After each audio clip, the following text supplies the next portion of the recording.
अस्सलाम वालेकुम। फ़कीर सिकंदर अली तव्हांजी ख़िदमत में हाज़िर आहियां।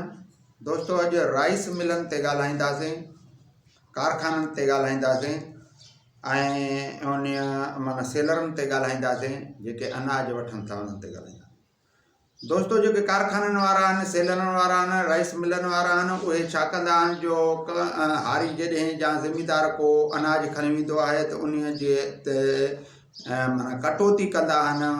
मन ते 1 किलो कटौती कंदा आहिनि। चवंदा आहिनि त भाई इहो पाचके जो कटौती आहे ऐं उहो असांजो सारियूं हुजनि या कणिक हुजे या बाजरी हुजे, जूअर हुजे, कहिड़ो बि जिन्स खणी वेंदा आहियूं त उन में किलो कटींदा आहिनि। मन ते किलो कटींदा आहिनि, किथे किथे 2-2 किलो बि कटींदा आहिनि।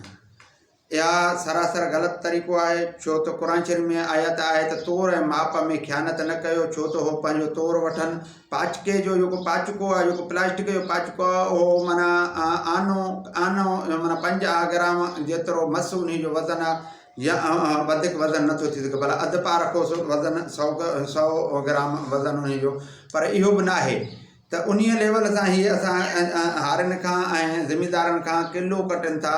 जेकॾहिं वरी वठणु वञूं था असां हुननि खां अटो, चांवर या पंहिंजो चूनो, कटी या पाउडर को बि शइ वरी वठणु वञूं था त वरी माना असांखे सिधो तोरे था ॾियनि 40 किलो जो तौर करे मन तोरे था ॾियनि। ईअं नथा कनि त भला जेकॾहिं असां कंहिं मन ते किलो वठनि था त असांखे जॾहिं असां हुननि खां माना कटनि था त पोइ असां जॾहिं हुननि खां अटो, चांवर या कटी वठणु वञूं था त असांखे बि पोइ किले मन ते किलो वधीक ॾियनि। जेको माना जीअं वठिजे ॾिजे बि उहो साॻी तौर, वठिजे बि जेका तौर त ॾिजे बि उहा साॻी तौर वरी वापसि ॾिजे त पोइ इहो गुनाहगार न थींदो। वरना इहो सेलर वारो, कारखाने वारो, इहो माना राइस मिल वारो, इहो गुनाहगारनि में शामिलु थींदो। इन जो ॼण चो इहो वापारु न आहे, ॼण चो त वापार में ख़यानत करे रहियो आहे। नबी करीम सल्लल्लाहु अलैहि वसल्लम फरमायो त ईमानदार वापारी जन्नत में वेंदो, यानी ही ईमानदार न आहे, हे तौर में माप में ख़यानत करे रहियो आहे। जॾहिं असां खां मन ते 1 किलो कटे थो त असां खां वठे थो, यानी वठे थो मन जी जॻह ते असां खां 41 किलो वठे थो त असां जॾहिं हुन खां का ख़रीदारी कयूं था अटे, चांवर जो, त असांखे मन जे बजाए 41 किलो हुनखे ॾियणु घुरिजे, छो जो किलो असांखे वधीक ॾियणु घुरिजे, छो त हू जीअं तौर जे माप में जहिड़े लेवल सां वठिबो आहे ओहिड़े लेवल सां ॾिबो आहे। क़ुर शरीफ़ में बि आयत आहे त तौर माप में ख़यानत न कयो, उहे क़ौमूं बर्बादु थियूं, उहे माण्हू बर्बादु थी विया। त हाणे ही बर्बादीअ खे दावत ॾेई रहिया आहिनि।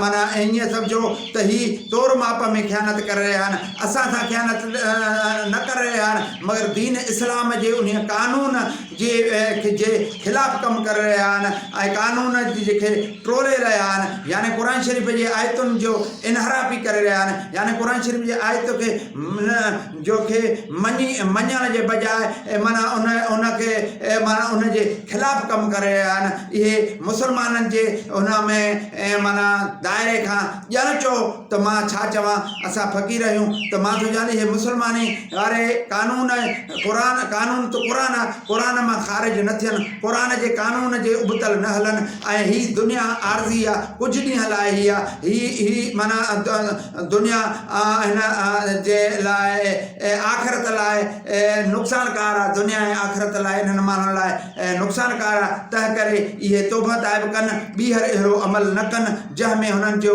माना अमल नामा खॿे हथ में ॾिना वञनि, हुननि जो क़यामत जे ॾींहुं मुंहुं कारो करे उथारियो वेंदो। तंहिं करे उहो इस्तग़फ़ार पढ़नि ऐं तौबा ताइब कनि ऐं इन हिर्स हवस खे छॾे ॾियनि। महिरबानी। अस्सलाम वालेकुम।